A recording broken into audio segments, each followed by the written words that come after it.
Bom dia, bom dia. Você que está assistindo aí que já acompanha todos os nossos episódios do PodFante.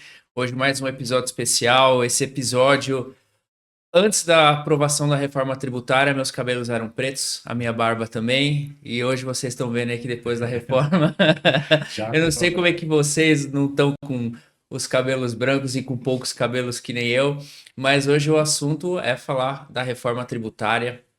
E hoje eu estou aqui com dois convidados especiais aqui no Pod Fante. A pessoa pergunta, mas eu posso, Fante, aqui? Você pode, aqui você conta a sua história e aqui você sabe um pouquinho das informações aí do mundo jurídico, do mundo empresarial. Então hoje eu estou aqui com o Daniel, estou com o Alisson, estão aqui para falar um pouquinho da reforma tributária, né, ajudar você a entender o mistério que é. E muita coisa você vai sair sem entender. A gente estava falando aqui um pouquinho antes de começar o programa, né? As perguntas geralmente são as mesmas, no entanto, tem algumas que ainda não temos resposta. Então, antes de a gente começar esse bate-papo, né? Como eu sempre digo, a ideia aqui é deixar a conversa fluir. Eu queria que vocês fizessem aí para o nosso público a apresentação, começando aqui pelo Daniel. Se apresenta aí para o público, conta um pouquinho da empresa e aí o que que a gente vai esperar hoje, ou a gente vai sair com mais dúvidas do que a gente entrou. Bom dia. Primeiramente, agradeço o convite e a oportunidade de falar de um tema tão importante, que é a reforma tributária do consumo. Eu sou Daniel, contador há 14 anos, com 14 anos de experiência na área contábil. Já migrei pelas diversas áreas de um escritório contábil. Hoje, no projeto GMA Contadores, eu sou sócio responsável pela área tributária, então venho lidando ali no dia a dia diretamente com as mudanças que a reforma já introduziram, trabalhando um pouco o passado, o presente e nos preparando para o futuro. A GMA Contadores é um escritório fundado em 2018 por 3 sócios, eu, Alisson e Fernando, que não está aqui hoje, está no operacional lá Alguém cuidando da precisa casa. trabalhar, Cuidando alguém da precisa casa. recolher o tem que ficar. imposto. Tá na contenção lá. A gente atende empresas dos mais variados segmentos, setores e portes. Então, nós temos prestadores de serviços, comércio, indústria, terceiro setor, pessoa física, nem tanto, mas também temos expertise para isso. E somos contadores, talvez um pouco jovens, né? Eu tenho Depois da 33, reforma, com certeza ficaram mais Ficaram velhos. mesmo, né? trinta e Ficar com o três. cabelo branco não Com vai certeza, e aparecer. mais ralo que nem o meu. Isso tem Falando sido. nisso, pegando o gancho, a tributação do shampoo e condicionador vai mudar? Vai no cuidado especial, né? Cuidado, de cuidado Eu faço pessoal, essa né? brincadeira, porque a Mas, diferença, né? mas Se já era dois em um, tinha uma é, alíquota, se tem um, era. Ah, tem um para, se for para voltado mais para cuidados mesmo, se for para estética aí tem a questão um pouco E eu tô com diferenciada, pouco né? cabelo, é estética ou é necessidade? depende do laudo médico. Pode cair também numa questão farmacêutica, né? De medicamentos. Vocês estão vendo aí o quanto é complexo o negócio, hein? E no dia a dia, nosso dia a dia também é bem dinâmico. Acho que como qualquer outra empresa de serviço e comércio também, os empresários têm os seus desafios, mas nós, né, temos vamos dizer assim, a missão social de, além de cuidar dos nossos problemas, auxiliar nos problemas e desafios dos empresários. Então, assim, o profissional contábil, ele é muito dinâmico, e ele precisa ter essa visão dinâmica e ampla, né? Não só do negócio contábil, mas também como de todos os clientes e negócios que ele atende, para conseguir auxiliar o empresário nesse momento de uma transição profunda. Obrigado, Daniel. Alisson, faça a sua apresentação aqui. Bom dia a todos. Primeiramente, também agradecer ao Dr. Alexandre pelo convite. É uma honra estar participando aqui desse podcast, se não me engano, o sexto, né, podcast do PodFund. E hoje tratando aí desse tema da reforma tributária e sobre o consumo, e também vamos trazer um pouco sobre a reforma tributária sobre a renda, né, que são assuntos distintos. Sou sócio responsável na GMA Contadores, também atuando na área há 13 anos. E hoje sou o sócio responsável pela parte contábil e financeira do nosso escritório. O Daniel já introduziu um pouco sobre a história. E só um detalhe importante aqui da nossa trajetória, nós estudamos juntos na mesma faculdade, Ah, que na legal. mesma turma, então, Na verdade, antes da faculdade, né? Eu e o Daniel estudamos no também. curso técnico de Que contabilidade. bacana. Nos conhecemos há 15 anos já, então estudamos o técnico juntos, decidimos fazer o bacharel em ciências contábeis juntos, e no término já do curso, né, decidimos falar, vamos empreender, né? Empreender, É isso que realmente queremos da nossa vida profissional. Naquele momento estávamos em uma outra fase de carreira, então todos ainda trabalhavam em escritórios de terceiros, né, como CLT, e constituímos já o CNPJ da GMA. E aí, no decorrer disso, que as coisas foram acontecendo, a gente acabou, há 5 anos atrás, demos um upgrade, de fato, no negócio. Falamos agora, isso aqui de fato vai se tornar a principal fonte de renda, e de negócio e de projeto de vida. E aí fizemos a aquisição de um outro escritório de contabilidade, da sua carteira de clientes. E aí, de lá para cá, os desafios mudaram, A lei mudou. a lei mudou, vem mudando. Algo que se falava há 20 anos, né? Antes da gente iniciar com contabilidade, já se falava em uma reforma tributária e ela aconteceu agora, né? Está começando a acontecer, algumas coisas já estão em vigor, outras passaram a vigorar fortemente a partir de 2027. E está dando certo, vem crescendo o escritório e eu acho que, de fato, a reforma tributária vem para ser um divisor de águas, né? De fato, é uma grande oportunidade que a área vem tendo, mas se não souber aproveitar, também pode ter um forte impacto negativo. Você falou que mudou muito, né? O universo realmente está em ebulição, né? Tudo está mudando muito rápido. E será que com a reforma tributária até a inteligência artificial vai alucinar? O que vocês acham? Porque hoje tudo o pessoal vai. Não, antes era o Dr. Google, né? Hoje todo mundo vai E pro chat é, IA. E como é que tá na área de vocês isso aí também? Tem surgido, né, bastante ferramentas nesse sentido. A gente brinca um pouco que é positivo e negativo ao mesmo tempo, essa questão da inteligência artificial, né? Positivo no sentido de que quando chegam demandas para a gente, houve uma busca prévia, isso é muito interessante, porque aí você consegue identificar de fato o que aquele empresário, aquela pessoa procura do profissional contábil, e negativo na questão que ainda, por ser uma coisa que está em evolução, ainda tem as suas falhas, né? Tem situações que chegam até nós com informações que não são, a gente sabe que não é verdadeira, não é a real, Alucinou. né? Não é aquela que deveria ter Aham. sido trazida, mas assim, a ferramenta está em aperfeiçoamento. Ferramentas da auxiliar no dia a dia do escritório também tem surgido muitas, né? Eu acredito que nesse primeiro momento, tudo que é repetitivo, a intenção é essa, trazer o que é repetitivo para automação, e IA tem ajudado muito também nesse sentido. O futuro também vai nos ajudar, porque à medida que essas tecnologias vão crescendo e agregando novas ferramentas, eu acredito que a gente vai chegar num futuro mais de discussão e análise do que fazer ou processamento de dados, processar. né? Isso. Ah, Aí a gente vai conseguir entregar o que realmente eu sentia e sinto um pouco de falta, que é o contador entregar de fato uma informação útil e valiosa dentro de um tempo esperado para que o cliente, a partir dali, tome uma decisão estratégica. Então aí a pergunta que fazem para mim, enquanto advogado, a IA vai acabar com os contadores? Não, vai mudar. Meu entendimento é que vai mudar o perfil, né? Então, assim, hoje ainda se enxerga muito um contador como um mero intermediário entre o empresário e o governo. Sim, né? Ainda é o que faz toda a parte burocrática. Porém, aí tem questões justamente da reforma tributária, né? A gente pode falar depois de split payment, etc. Então, assim, eu acredito que vai mudar o perfil de um profissional operacional para um profissional consultivo. Então, vai nessa linha que o Daniel trouxe para a gente, é que hoje em dia é muito processador de dados ainda e alguns processos muito manuais, que com a IA e outras ferramentas dos softwares de mercado, a gente já vem conseguindo automatizar bastante informação, porém, com o avanço da própria reforma tributária, acredito que o profissional vai ter que mudar totalmente a forma de atuação. Deixar de ser um profissional operacional e ser um profissional técnico consultivo para os empresários. Acredito que toda profissão vem passando por uma mudança, seja por IA, seja por momento de mercado, né, pós-pandemia, tecnologia, etc.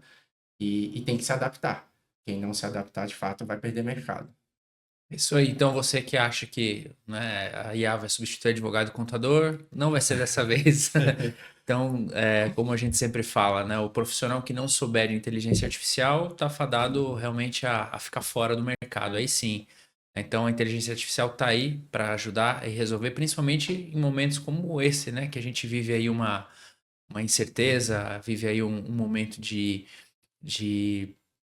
de Insegurança transição, de insegurança jurídica, né? jurídica, né? Então eu achei bacana o que você falou, rotinas de mecanização, vamos dizer assim, a gente consegue transferir para automação para justamente que nós possamos nos dedicar ao estudo profundo, a entregar o material, né, como você falou, com tempo curto, o mais rápido possível e de forma com qualidade, porque você tira algumas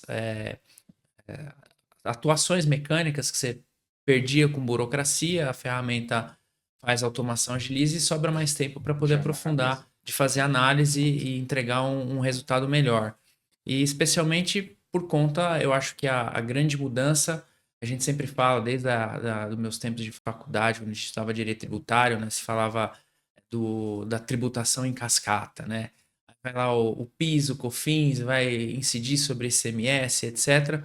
E eu acho que esses impostos são os que vão sofrer a maior, aí vocês podem me corrigir, né, a maior modificação, né? O sistema de arrecadação desses impostos vão ser substituídos basicamente por dois. Eu queria que vocês falassem um pouquinho, então, dessa questão do efeito cascata que hoje existe na tributação e com essa alteração na reforma tributária, o que vai impactar diretamente para o empresário, para a empresa, para o industrial, enfim, como é que vai funcionar isso? Sim. Nesse ponto, aproveitando aqui a questão, né, muito importante esse efeito cascata, né, que a gente tem uma cumulatividade na tributação, né, sobre o consumo. A gente tem hoje tributos segregados entre os entes federativos. De forma resumida, a gente tem aqui no âmbito da reforma PIS, COFINS e IPI, né, sob o guarda-chuva da União, tributos federais. A gente tem o ICMS, de competência dos estados, e o ISS, de competência do município. A reforma veio para simplificar, colocar o Brasil numa modernização tributária, que é o conceito de que a gente tributa valor adicionado, aí por isso que vem a questão desse IVA dual, né? Dual porque são dois, como você bem colocou, surgirão aqui CBS, que vai substituir PIS e COFINS, e fica sob o guarda-chuva a competência da União, e IBS, que vai ter uma competência compartilhada, que vem a substituir o ICMS e o ISS. Aqui o grande ganho, é a questão da simplificação e essa questão da não cumulatividade. Ele vem com o princípio de fato, entregar esse benefício ao contribuinte, coisas que a gente não tinha. Essas diversas legislações que nós tínhamos para regir esses impostos que temos hoje, esses tributos, ela passa a ter uma base única em que será praticada essa não cumulatividade. Hoje, a gente tem os tributos por dentro, fica até um pouco difícil do próprio consumidor entender o que é preço de quem está vendendo ou prestando serviço e o que é tributo. Ele fica meio que... Até porque não vai ter rótulo para tudo isso, né? Exato. Tem lei de transparência fiscal, Esquece, tudo, mas você não consegue não definir consegue. o que é o preço do produto ou serviço e o que é o imposto. Agora, com a reforma, a gente tem essa transparência que vai ficar muito visual a questão do preço de venda mais impostos, que é semelhante ao que a gente vê em outros Nos países. Estados Unidos, por exemplo. Por exemplo, você chega, vai adquirir um produto, sabe?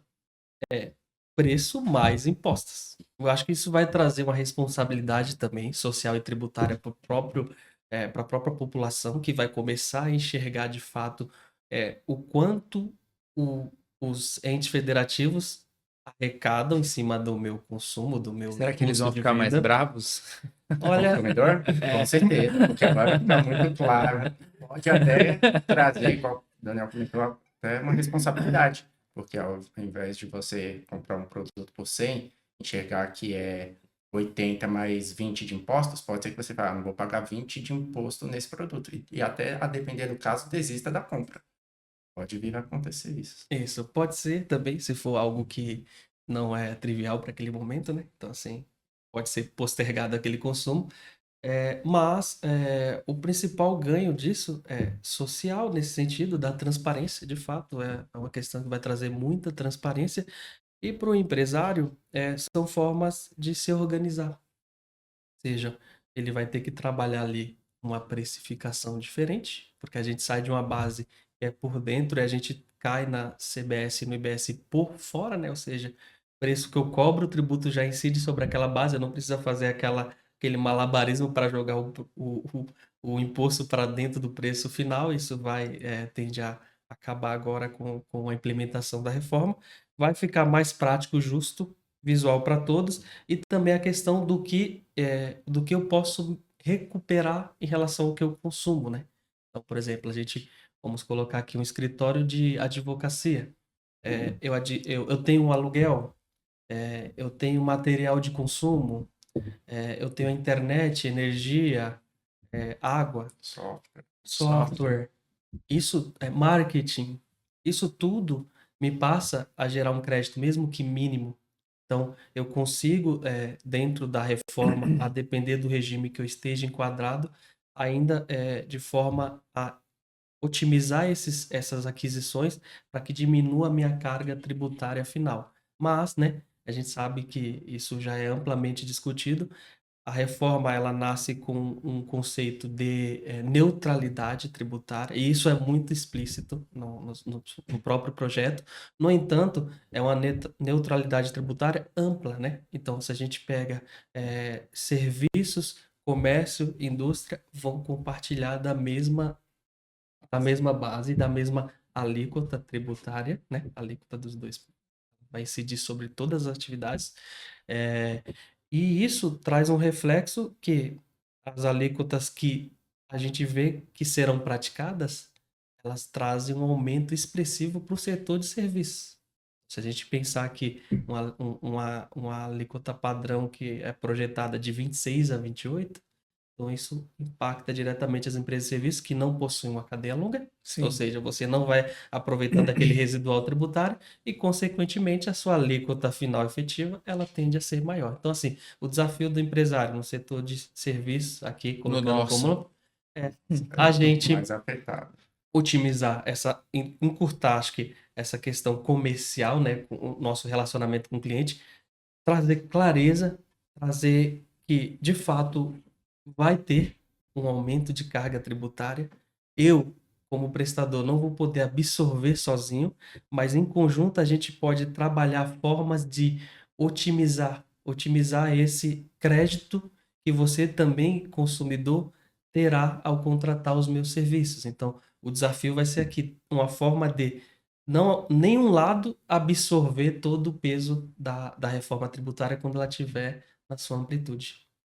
E aí, ouvindo você falar, ao que me parece, e até acho que tem sido a ideia também do legislador, de alguma maneira incentivar a extinção da prática da sonegação fiscal através da não emissão de nota. A gente sabe que muitas atividades, etc., ele fala, ó, com nota é um preço, sem nota é outro preço. A partir do momento que você tem ali a possibilidade de fazer a compensação e uma clareza maior, pelo menos numa primeira vista, me parece que o governo tentou incentivar realmente a extinção da prática, porque a partir do momento que você adquire sem nota, consequentemente, você está deixando de aproveitar um crédito. Na sua visão, Alisson, você acha que foi isso mesmo, o espírito do legislador? Sim, com certeza. Acho que assim a questão da reforma tributária, um dos principais pontos é, de fato, tentar diminuir a sonegação. A gente sabe que zerar é praticamente impossível, felizmente, mas de fato é nesse sentido. Você vai qualificar o seu prestador, né? Então, você está tomando um serviço hoje, principalmente para empresas do Simples Nacional ou do lucro presumido, o imposto pago é totalmente sobre faturamento. Então, a cadeia de custos, ela é, entre aspas, irrelevante no que tange a parte tributária. Vai mudar totalmente o cenário. Empresas do Simples ainda não, Simples puro, essa não, primeiro nesse momento, acredito que futuramente também não vai sofrer impacto. Mas o simples híbrido, que nós vamos discorrer um pouco sobre, e o lucro presumido, essa cadeia de créditos já vai ser totalmente importante para a não cumulatividade, né? Então, a não cumulatividade plena. Você vai conseguir aproveitar a cadeia de créditos de toda a etapa até chegar no consumidor final. Então, hoje, se você tomar um serviço e o prestador não emitir nota para você, o efeito é, entre aspas, zero no final. Tem um problema contábil e tal, mas efeito fiscal e de imposto, zero. Já pós-reforma, não. Você vai estar pagando um imposto mais alto, como o Daniel trouxe, de 26% a 28% sobre um faturamento. Sem tu acreditar nada. Sem se aproveitar do creditamento da entrada. Então, vai se tornar um serviço ainda mais caro para você. Então, assim, a gente sempre tem que entender que o imposto tem essa questão. Alguns empresários entendem que ele está pagando imposto. Não, imposto é pago pelo consumidor final. Sim. E com a reforma vai ficar mais claro ainda essa situação. Então, todo serviço você deve contratar através de uma empresa qualificada, até mesmo por questões fiscais para a sua própria empresa. Sim. Se você está aceitando tomar um serviço sem uma nota fiscal, você já não está contratando um prestador tão qualificado pode ser do ponto de vista prático ali, do que ele vai te entregar de produto final para você, mas não do ponto de vista fiscal. Então, você está sendo compartilhando de um erro dele, né? Nesse sentido. E só colocando um ponto adicional aqui, um ponto adicional técnico, né? A gente tem diversas obrigações acessórias que fazem todo o mecanismo de apuração de débitos e créditos de impostos, né? Com a reforma, o enfoque está no documento fiscal. Então, o próprio documento fiscal ele vai ganhar relevância ainda maior no questão de quanto de imposto eu vou precisar já arrecadar como prestador de serviço ou comerciante. E do outro lado, aquele consumidor ele já vai enxergar dentro de um mecanismo que a Receita Federal vem implementando, que se chama apuração assistida. É uma apuração automática de débitos e créditos. Então, você meio que vai ter um conta corrente lá nas ferramentas que a Receita vai disponibilizar, que você vai conseguir verificar. Olha, eu tomei um serviço advocatício, o meu advogado ele emitiu a nota, o escritório emitiu a nota, esse débito que foi cobrado de mim tributário já está aqui, ele vai precisar quitar esse imposto para que aí sim eu tenha a disponibilidade daquele crédito. Então, assim, vai muito... Se não fizer o pagamento, não tem o crédito. Vai muito e em aí cima... você vira um fiscal, né, da arrecadação. Isso. Porque se ele não paga o imposto, falou, cidadão, né, eu contratei, eu preciso creditar, se você não faz a sua parte aí... eu não consigo utilizar na outra conta. E aí, consequentemente, numa próxima contratação, você descarta, ou ainda, a depender da aquisição, se for uma aquisição pontual e relevante, por exemplo, eu vou pensar num industrial que vai renovar o seu maquinário. Aí ele optou fez um estudo de mercado, aí ele escolheu aquele tal fornecedor considerando também que ele teria o crédito tributário, então fez a pesquisa dele de campo, encontrou o melhor preço, e contou também com crédito tributário e aquele fornecedor não fez a quitação do imposto.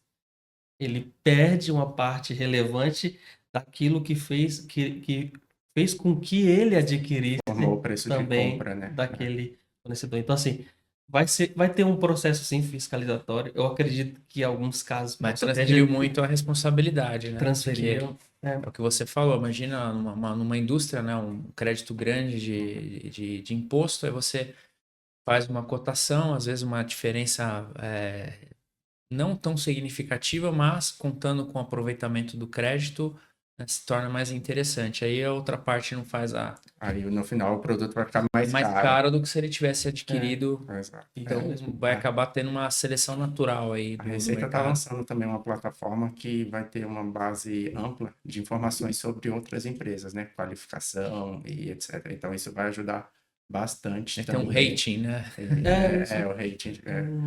Então vai ajudar bastante até você analisar uma análise prévia daquele, principalmente uma compra de um valor mais considerável, né? Como foi o exemplo dado, para verificar se aquela empresa é saudável ou não e se está cumprindo, de fato, todas as obrigações fiscais. E aí, você é advogada que trabalha com dual diligence, aí vai ter uma ferramenta espetacular para fazer. A hora que o teu cliente, além da análise contratual, além das certidões, né? Se tiver uma plataforma com mais a receita, você consegue fazer um dual diligence para o cliente e falar, olha, esse aqui é mais barato, no entanto, o rating desse aqui é melhor, né? Então, no momento de fazer a avaliação do preço, não conta como vocês comentaram, né? A partir do momento que está Digamos, destacado que é imposto, que é preço de produto, aí você tem é, a transparência maior com relação di- ao que representa o quê, né? digamos que a questão do se o meu fornecedor paga ou não paga os tributos, ela acaba sendo um fator relevante Relevante. agora. Hoje a gente, infelizmente, né, o nível de Mas entra sonegação. no Sintegra, tá possível emitir nota. Exato, a habilitação.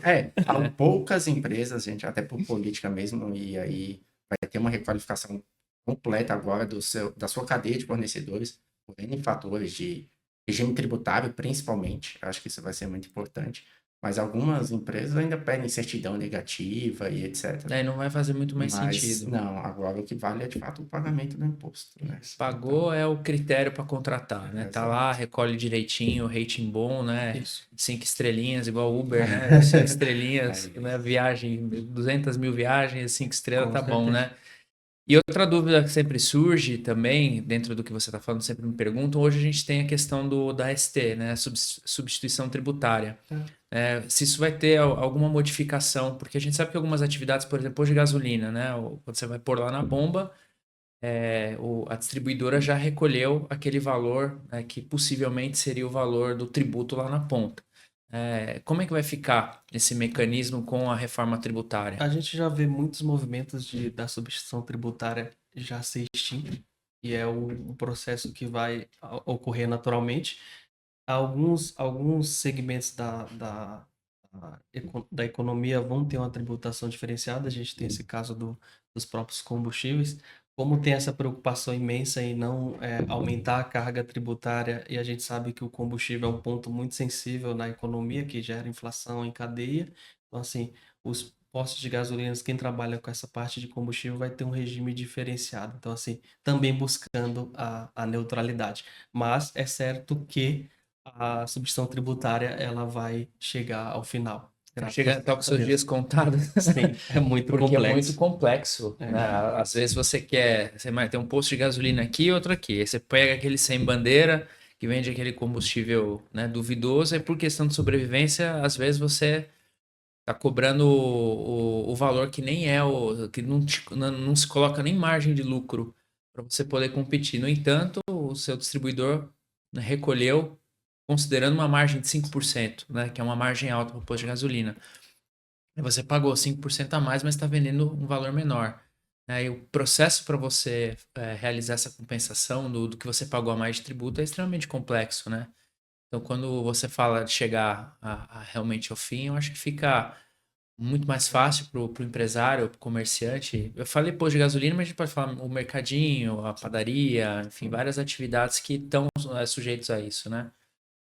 Então, é um dos pontos positivos da reforma, né? A reforma tem alguns pontos negativos, eu acho que principalmente a forma como algumas coisas são conduzidas e prazos, mas no amplo sentido, ela é benéfica, justamente por ter uma base única de entendimento, né? Vão ter algumas particularidades, os estados e municípios poderão fazer alguns ajustes na questão tem a alíquota de referência, mas na repartição dos tributos ali, mas no geral pelo menos as dúvidas serão consultadas em uma única base de conhecimento, que De hoje não existe. forma resumida, a gente tem mais de 5 mil municípios, né? Ou seja, mais de 5 mil regulamentos E de tem gente querendo ISS. criar mais. Eu viro e mexo, tento criar o de Santo Amaro de novo.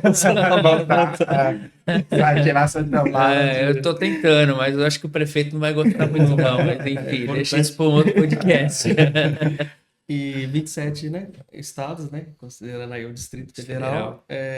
Então, assim, só aqui a gente já vê um grande ganho de busca de informação, né? Você tem que consultar cada município, cada legislação municipal, a gente consulta os estados, então, com uma base ampla, como a Alisson colocou, a gente vai se preocupar aqui com praticamente um regulamento só, que vai reger toda a questão do IBS e da CBS. Imagina, cada estado você tem um regulamento de ICMS, cada município você tem uma legislação do Um ISS, portal, principalmente um portal. pensando em município, né? Então, cada prefeitura E tem prefeitura que nem portal nem tem. portal tem, Não é autossuficiente nem para Exato. contratar uma página na internet. Então, assim, questão de nota fiscal de serviço, então agora já está centralizando muito no portal único, né, do governo, que é o portal nacional.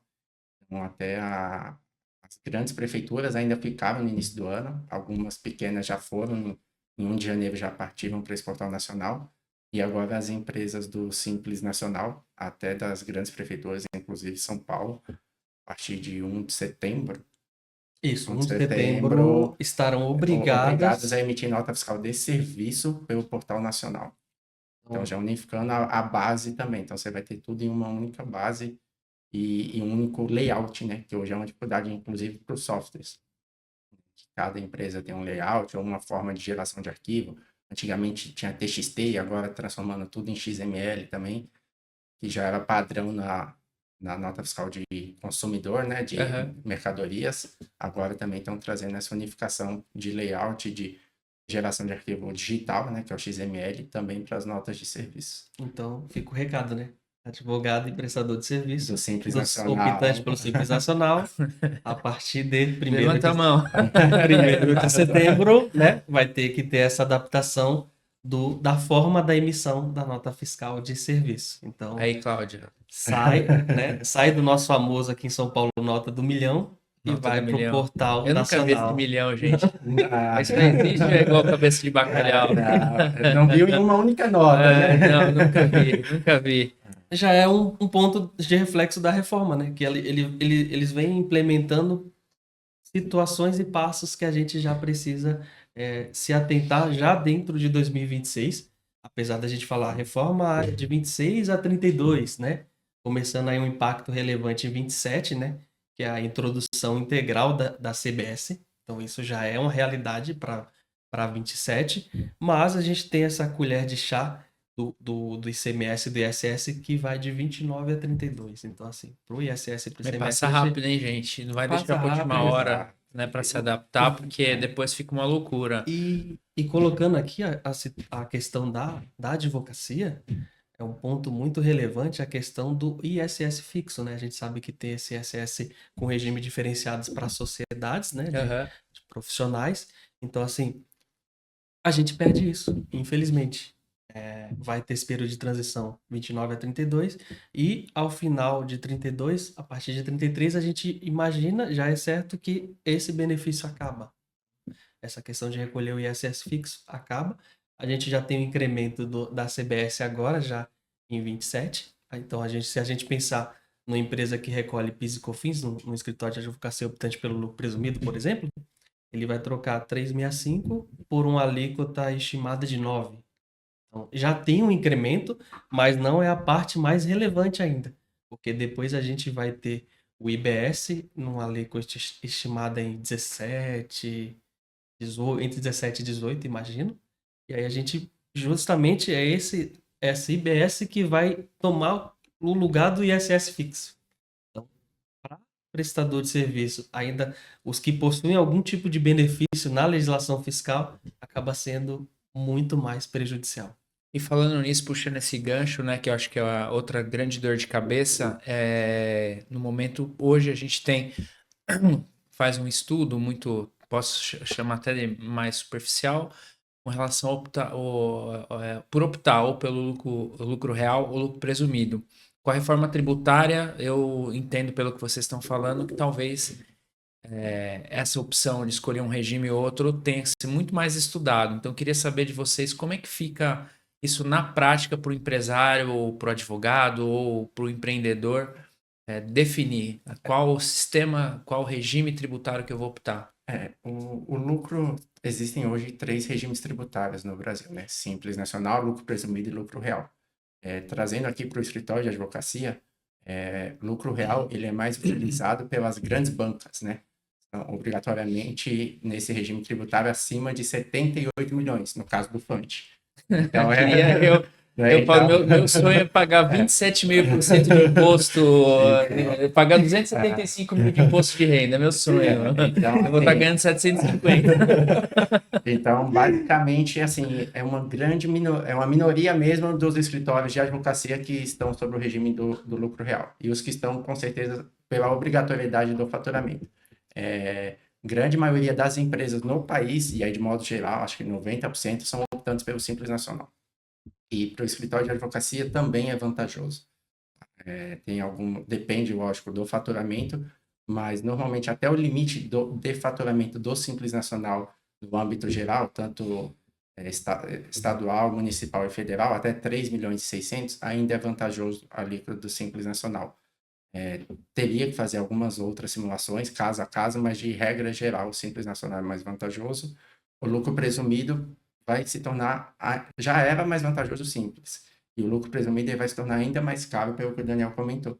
Então, ele sai de uma alíquota sobre faturamento, né, que é o PIS e COFINS, de 3,65 para uma alíquota estimada de CBS de 9%.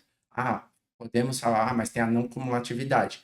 Mas a gente sabe que a cadeia de aproveitamento de créditos pouco, né? de um escritório de advocacia internet, é muito baixo. O valor é baixo. É muito baixo. Então, assim, é porque a margem do produto está agregada no intelecto. Né? Então, não numa cadeia produtiva, por exemplo, industrial. Industrial tende a ter um setor que vai ter uma redução tributária. Já o de serviços vai aumentar, né? E isso generalizado. Algumas profissões, e aí de cunho técnico, tendem a ter uma redução, né, da carga tributária ainda, numa redução de 30% da alíquota de referência. E aí a gente pode tratar escritório de advocacia, contabilidade. Então, a gente sai ali de uma alíquota entre 26,5% a 28% para uma alíquota de 18,5%, mais ou menos. Isso optando pelo lucro presumido. Ou no simples híbrido. Tá. Que fala que aí no simples híbrido você consegue recolher o PIS e COFINS fora do DAS, né? Não, mas isso no sistema atual, depois com a mudança... Então, não, no sistema atual, dentro da cesta de tributos ali do Simples Nacional, que é o documento de arrecadação do Simples, tem todos os tributos. Sim. PIS, COFINS, né? INSS, imposto de renda, contribuição social. A partir de 2027, né, com a opção já... Atenção, pessoal, empresa tributada pelo Simples. Ele ficou esperando esse momento para falar com você. Falar dele. Empresa tributada pelo Simples Nacional, a opção do regime, que antigamente era feita em janeiro de cada ano, a partir de agora, são 2 escolhas anuais por semestre. A primeira já vai ocorrer em setembro, agora de 2026, com vigência a partir de 1 de janeiro de 2027. E aí você opta, quem já é optante do Simples tradicional e quer continuar nessa modalidade, não precisa fazer nenhum tipo de manifestação. Quem vai optar pelo regime híbrido, que nada mais é do que tirar o PIS e COFINS de dentro do DAS e recolher CBS à parte, tem que fazer essa opção de 1 de setembro a 30 de setembro deste ano.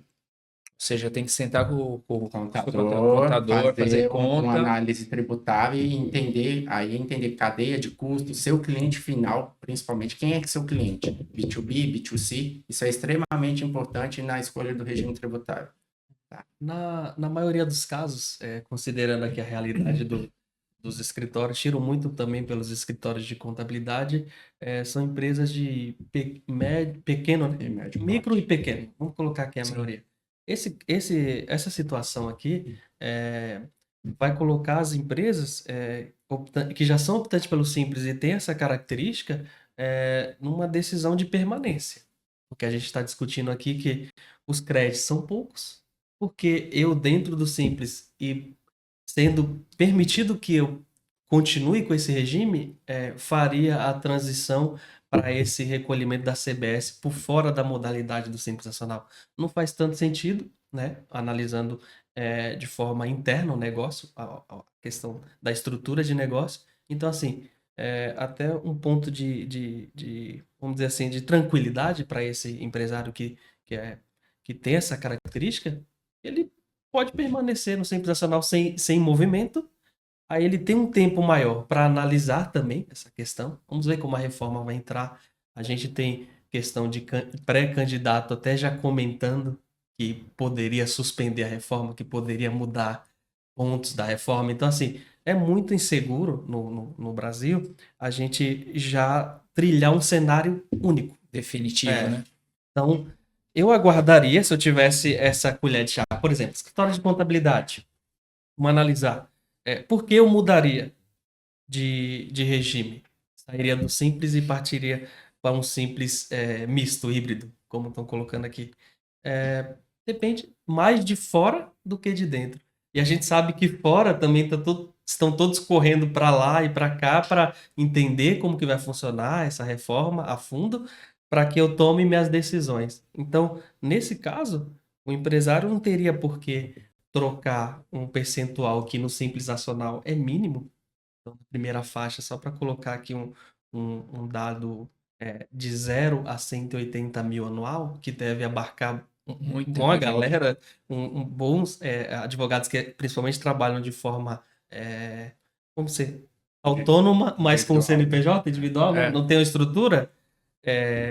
Esse cara ele vai trocar, acho que na primeira faixa, 0,7% de CBS, 0,7% por 6,30, Nossa. considerando assim que a gente tem a CBS estipulada em 9%, com a redução que o Alisson já colocou, redutor de 30%. de 30%, porque as profissões intelectuais elas terão essa Ainda assim, redução. você tá saindo de 9 para 6 contra 0,7. Não faria sentido.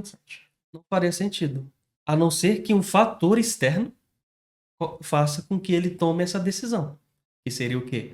Eu tenho um grande cliente que exige que eu conceda crédito para ele.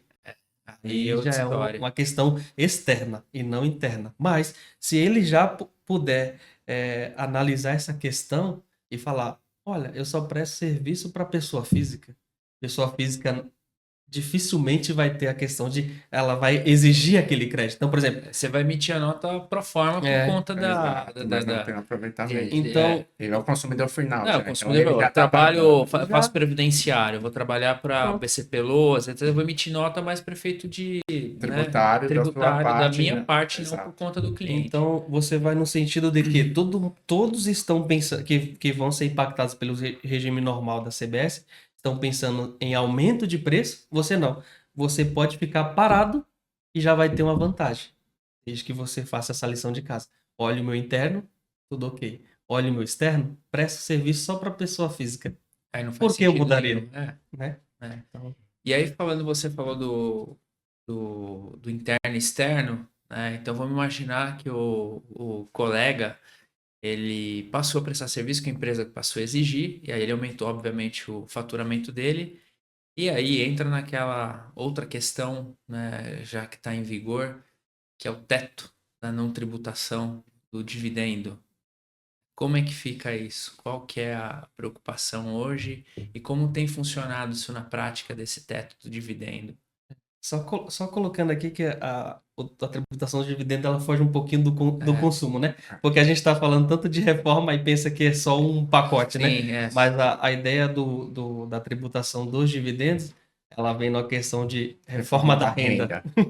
Então, mas também está entrando em conjunto com todas essas alterações do consumo. Essa questão fica muito evidente no quesito do valor que foi introduzido na mente, 50 mil. Acima de 50 mil, eu já tenho uma penalidade tributária que seria a retenção dos 10%. Isso leva a um anual de 600 mil. Então, assim, a base geral de renda para ser um contribuinte do imposto de renda mínimo, que por um tempo foi tratado o conceito de super ricos, Sim. Acima de 600 mil de rendimentos tributáveis, você já sofreria uma tributação que não era habitual. Os lucros e dividendos, eles são isentos de tributação no Brasil desde 1996, né? 96 em diante, né? 5 foi a prorrogação e valeu 96. Então, assim, tem muitos empresários hoje que nem sabem o que é a tributação de um dividendo, uma distribuição de lucro. Então, assim, assusta. Exato. Assusta porque é alto, ela pode chegar a 10% se você tiver rendimento tributável acima de 1.200.000. Então, é um ponto que vai chegar na declaração de imposto de renda do ano que vem, você vai fazer esse encontro de contas, esse ajuste, e se você tiver esse rendimento superior a 600 mil, e no caso acima de 1 milhão, você vai dos 600 a 1 milhão e 200, 1 a 10. 1.201 reais, você já cai numa outra É. com de R$ 1. Que você não contribuía, não era contribuinte, Sim. não existia essa conta. Então, é outra coisa que assusta muito. Então, assim, infelizmente, dependendo das retiradas mensais que esse empresário já tinha de distribuição de lucro, não faz tanto sentido ele retroagir. Então, ele é um profissional, um empresário que vai ser impactado diretamente. Aí eu deixo o Alisson complementar um pouco. E aí tem dois pontos, né? Nós trouxemos, tem a reforma tributária sobre o consumo e essa é a reforma tributária sobre a renda. Ela foi instituída pela Lei 15.270, é uma lei nova, ela é de novembro de 2025, com vigência a partir de 1 de janeiro de 26 já, e ela veio para alterar a renda pessoa física, ela não tem relação com a pessoa jurídica, então é totalmente pessoa física. E aí nos dois sentidos, pessoal que trabalha como CLT teve um fator de redução na tabela progressiva para quem ganha até 7.350, uma redução, e a isenção ali quem ganha até 5 mil, e os empresários eles foram afetados nessa questão da retenção dos 10%. Então, o artigo 6A da lei, ele traz isso. Distribuição de dividendos até 50 mil não tem qualquer impacto. Já acontecia de 1995 até 2025. Acima de 50 mil, então 51.001 reais, assim já tem 10% e não sobre o excedente, sobre o montante total. Então, se um sócio vai retirar 50 mil, ele recebe 50 mil líquido. Se ele quer distribuir 60 mil, por exemplo, ele sofre a retenção sobre os 10, ele só iria receber 54 mil na conta corrente efetiva e a empresa ia efetuar a retenção de 10% e recolher os 6 mil do imposto. Não é uma tributação definitiva ainda, é uma antecipação do imposto. Então, depende muito dos 12 meses do ano, que vai ter reflexo no ajuste anual do ano seguinte. E tem o artigo 16A que traz essa questão das altas rendas, dos 600 mil até 1.200.000, progressivo de 0 a 10, 1.200.000 em diante fixa nos 10%.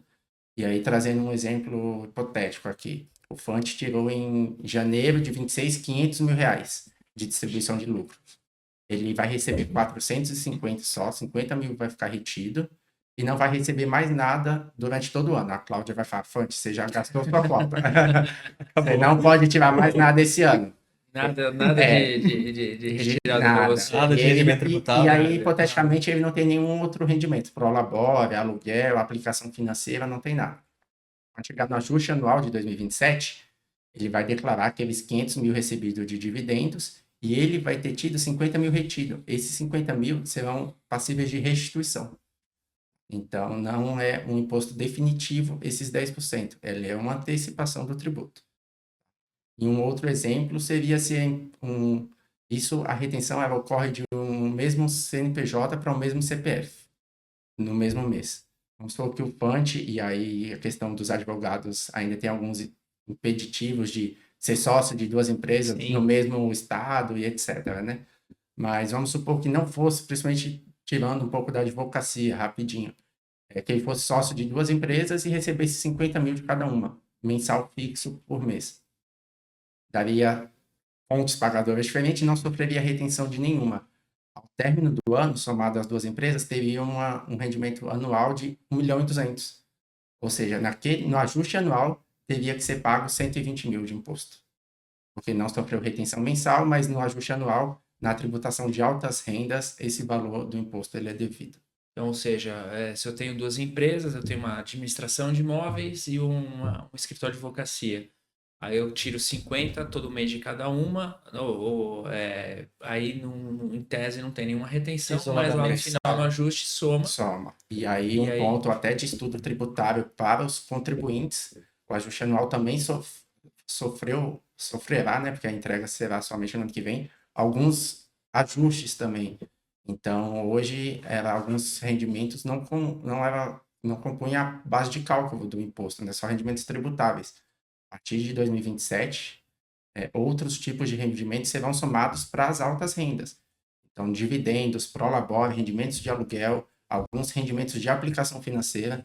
Então, é necessário até fazer um estudo Qual tipo de aplicação? de qual tipo de aplicação financeira é mais vantajosa para quê? Porque algumas estão excluídas da cesta de rendimentos que irão compor a base de cálculo do O imposto governo de vai altas colocar só rendas. poupança. Não, Poupança já não é, desculpa aí, mas poupança já não é nem aplicação. Não é nem aplicação. Não é nem aplicação, né? Mas É tem melhor deixar debaixo do LCI, colchão. LCA, Fundo de Investimento Imobiliário, então tem alguns que não irão compor. Então, para quem tem investimento em outros tipos de rendimento tributário, essa análise do portfólio ali, da carteira de investimentos é extremamente importante para que não some ou se somar, que faça bem os cálculos para tentar reduzir a carga tributária final na pessoa física. o foco foi muito no dividendo, né? Na distribuição de lucro, mas tem essa questão da amplitude, né? Do que a lei alcançou. Então, a gente mirou muito nos 50. Se eu não retirar 50, tirar 49 mil da empresa, não pago nada. Não. Aí tem essas outras questões que o Alisson trouxe que podem sim te colocar numa surpresa desagradável Desagradável. em 2027. Somou-se as rendas, passou dos 600 mil, vai pagar. Ué, mas não era só sobre os dividendos? Não. É o conjunto de rendimentos que aquele contribuinte tem que vai interferir na sua tributação anual no ajuste do imposto de renda. E a área jurídica, contábil foram extremamente afetadas, uma das mais afetadas. Por qual motivo? Pelo tipo de sociedade simples, então só pode ser sócio de escritório de advocacia quem tem registro na ordem, tá habilitado. Então você não pode fazer nenhum arranjo societário de colocar novos sócios para diluir distribuição de lucros, ou até mesmo colocar uma pessoa jurídica no quadro societário, porque a retirada é só de pessoa jurídica para pessoa física, a retenção dos 10%. E uma PJ para PJ não tem retenção, independente do valor. Então, você não pode nem fazer esse arranjo societário. Então, foi uma das áreas mais afetadas com essa nova legislação. Porque no nosso caso, contabilidade, advocacia, só pode ser, não basta ser bacharel, tem que ter o registro no conselho. E a sociedade também. E a sociedade A gente também. sabe que tem situações em que o profissional só faz o próprio registro, né, de pessoa física. Sim. E esquece do registro da sociedade. Exato. Isso, inclusive, é um requisito da legislação, né, para usufruir dos benefícios da redução dos 30% da alíquota do IBS e da CBS. Você precisa ter a observação a esse requisito. A questão do sócio pessoa jurídica eu não posso ter. Não posso ser sócio de outra pessoa jurídica, ou o escritório não pode ser sócio de outra pessoa jurídica. Essa regularidade profissional, então tudo isso, e o serviço tem que ser aquele do objeto social. Se é uma sociedade de advocacia, vou advogar. Não vou vender e-book, por exemplo. Isso já pode colocar até esse benefício dos 30% da redução em risco. Pois é, vocês viram que passou rápido, né?